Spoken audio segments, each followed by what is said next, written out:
Very good morning to everyone, welcome back at BBVN online class. बात करते हैं business studies के class 11th की। इन आवर प्रीवियस क्लास अपन ने पब्लिक कॉर्पोरेशन और स्टैट्यूटरी कॉर्पोरेशन के मीनिंग की बात करी, उसके फीचर्स की बात करी थी। उसके पहले अपन ने क्या किया था, अपने इस थर्ड चैप्टर में private, public and global enterprises जो कि चैप्टर का नाम है, उसके अंदर अपन ने डिपार्टमेंटल अंडरटेकिंग को डिस्कस किया था। फिर अपन ने डिस्कशन किया था पब्लिक कॉर्पोरेशन और स्टैट्यूटरी कॉर्पोरेशन के मीनिंग और उसके फीचर्स को। आज की अपनी इस क्लास के अंदर अपन डिस्कस करते हैं merits and demerits of public corporation और स्टैट्यूटरी कॉर्पोरेशन। सबसे पहले बात करते हैं मेरिट्स की। देखिए, जैसा कि अपन ने अपनी प्रीवियस क्लास में डिस्कस किया था कि पब्लिक कॉर्पोरेशन क्या होता है। Public corporation is formed by passing A special act under the parliament, यानी कि पार्लियामेंट में एक स्पेशल एक्ट पास कर इसका फॉर्मेशन किया जाता है। It means it has a legal separate entity from the government, यानी कि इट मीन्स ये गवर्नमेंट से अपनी अलग एक बॉडी रखता है। It means it has a regulatory body, यानी कि ये खुद एक रेगुलेटरी बॉडी होती है। ये सारी चीजें अपन ने इसके फीचर्स के अंदर डिस्कशन कर लिया था, उसी चीज को आज अपन आगे कंटिन्यू करते हैं। तो सबसे पहले अपन बात करते हैं मेरिट्स और एडवांटेजेस की। मेरिट्स के अंदर सबसे पहली चीज आ जाती है एडमिनिस्ट्रेटिव ऑटोनॉमी। एडमिनिस्ट्रेटिव ऑटोनॉमी के अंदर अपन डिस्कस करते हैं तो अपन ने अभी जैसे डिस्कस किया कि it has his legal separate entity, it means it A regulatory body also. जब ये अपनी रेगुलेटरी बॉडी है, इट मीन्स इसके जो एडमिनिस्ट्रेटर होते हैं, इसके जो बोर्ड ऑफ डायरेक्टर्स होते हैं या स्टाफ्स होते हैं, जो भी होते हैं, उनको अपॉइंटमेंट किसके थ्रू किया जाता है, नॉमिनेटेड कौन किसके थ्रू होते हैं, गवर्नमेंट के थ्रू।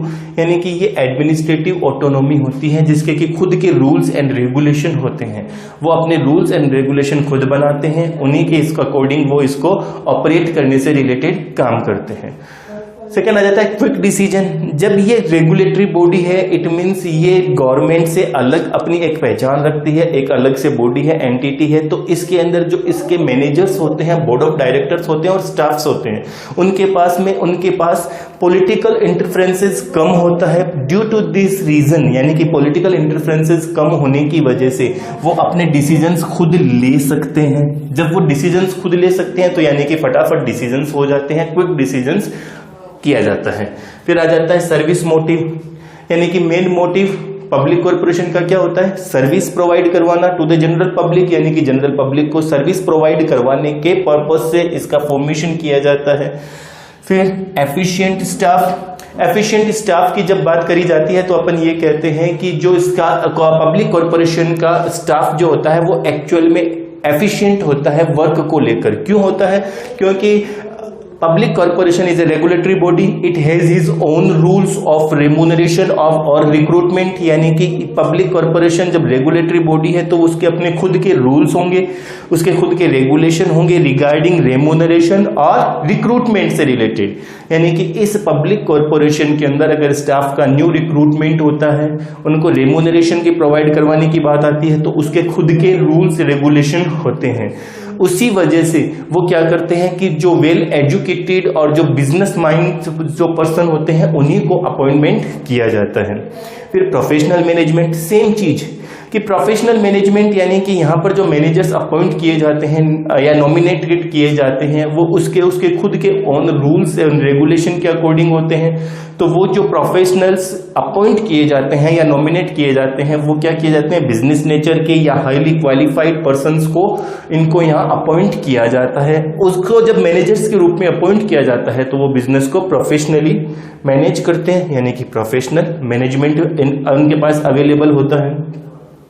जब मेरिट्स की बात करी, इमीडिएट साथ में डीमेरिट्स की भी बात कर लेते हैं। डीमेरिट्स के अंदर अपन ने पहली मेरिट की बात करी कि एडमिनिस्ट्रेटिव ऑटोनॉमी, यानी कि ऑटोनॉमी एडमिनिस्ट्रेटिव होती है, ऑटोनॉमी होती है उसको बिजनेस को ऑपरेट करने से रिलेटेड, यानी कि पब्लिक कॉर्पोरेशन की एक्टिविटीज, डेली एक्टिविटीज को ऑपरेट करने से रिलेटेड उनके पास में ऑटोनॉमी होती है। लेकिन डीमेरिट्स के अंदर अपन ये कहते हैं कि ऑटोनॉमी ऑन पेपर ओनली, कि जो उनको ये राइट दिया गया था, उसकी ये जो मेरिट थी वो सिर्फ पेपर्स पर है, दिखाने के लिए होती है। एक्चुअल में उनको इतना राइट होता नहीं है।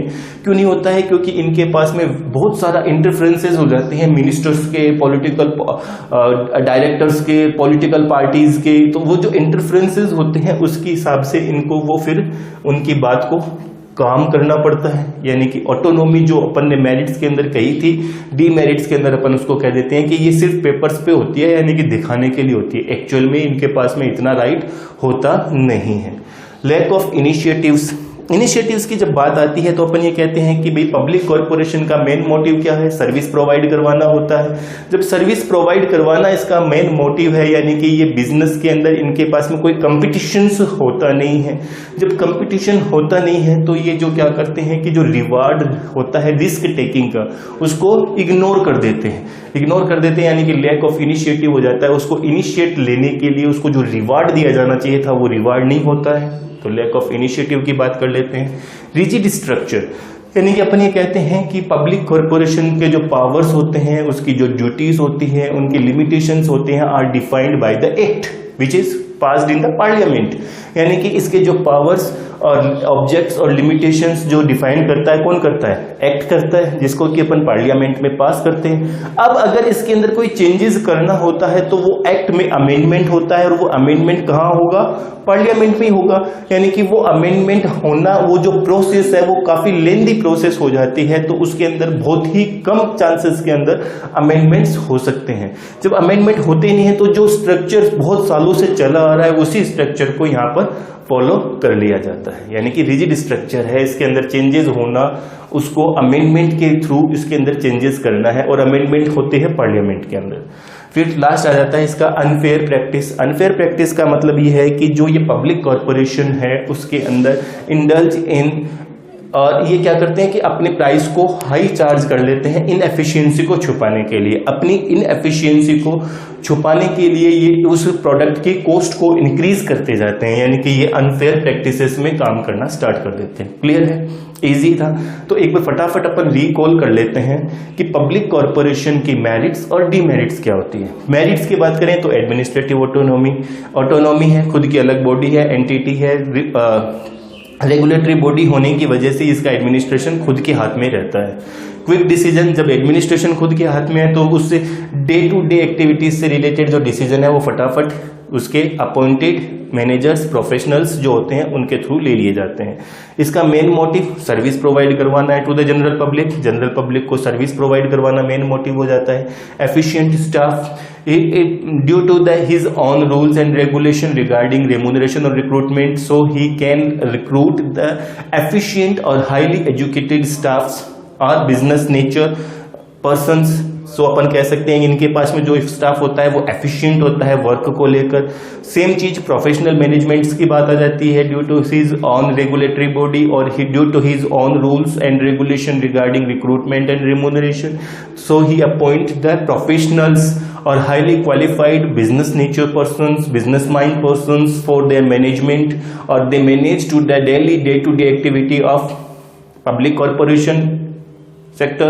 So we can say then the professional managements are available in public corporation. Demerits की बात करें तो जो ऑटोनॉमी की अपन ने बात करी उसके लिए अपन ये कहते हैं कि ये सिर्फ पेपर्स पर होती है, यानी कि दिखाने के लिए होती है, एक्चुअल में इनके पास में इतना राइट्स होता नहीं है।